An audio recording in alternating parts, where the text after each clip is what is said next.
বাংলাদেশের মানুষ যেমন যুগে যুগে শিক্ষা গ্রহণ করেছে, তার কবিতা, তার লেখনী, তার সাহিত্য, তার গান আমাদেরকে বিভিন্ন সময় শৃঙ্খল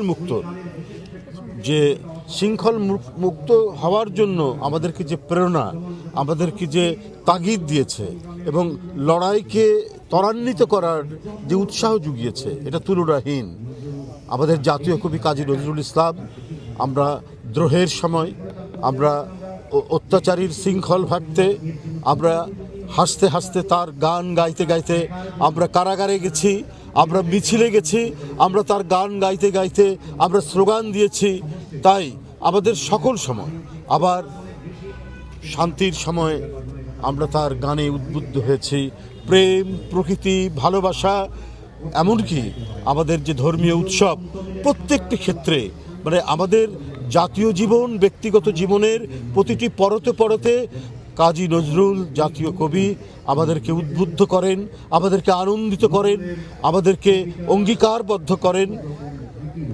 এবং সেই কারণেই নজরুল আজও অত্যন্ত শুধু অপরিহার্যই নয়, অত্যন্ত প্রাসঙ্গিক। আজকের চলমান যে সংকট, রাজনৈতিক সংকট বা নানা সামাজিক সংকটেও নজরুল আমাদেরকে এখনও এত বেশি প্রাসঙ্গিক যে আমাদের এগিয়ে যাওয়া এবং যে কোনো ধরনের আমরা আগ্রাসনের মুখে, এই আগ্রাসন থেকে মুক্ত হওয়ার সকল অঙ্গীকার এবং সংগ্রামকে এগিয়ে নেওয়ার জন্য নজরুলের গান, কবিতা, লেখা, প্রবন্ধ আমাদেরকে উদ্বুদ্ধ করে যাবে, আজীবন উদ্বুদ্ধ করে যাবে। পৃথিবীতে যতদিন অন্যায় অবিচার থাকবে ততদিন নজরুল অত্যন্ত প্রাসঙ্গিক। শুধু তাই নয়, পৃথিবীকে ভালোবাসাময় করতে গেলে নজরুল আরও বেশি প্রাসঙ্গিক।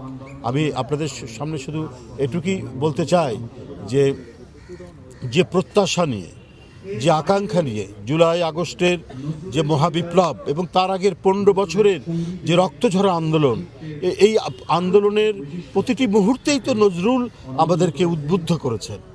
নজরুল আমাদের শত আঘাতের মধ্যেও আমরা বেঁচে থাকার প্রেরণা পেয়েছি নজরুলের কাছ থেকে। তাই আমরা বলবো যে আজকে কেউ বলছেন, সাবেক একজন উপদেষ্টা বলেছেন দুজন উপদেষ্টার ব্যাপারে যে এইটা তাদের কি পদত্যাগ চাওয়াটা ঠিক নয়। কিন্তু আমি যদি বলি যে অন্তর্বর্তীকালীন সরকার, এটা তো একটি তার যে বৈশিষ্ট্যটা হবে তো নিরপেক্ষ সরকার।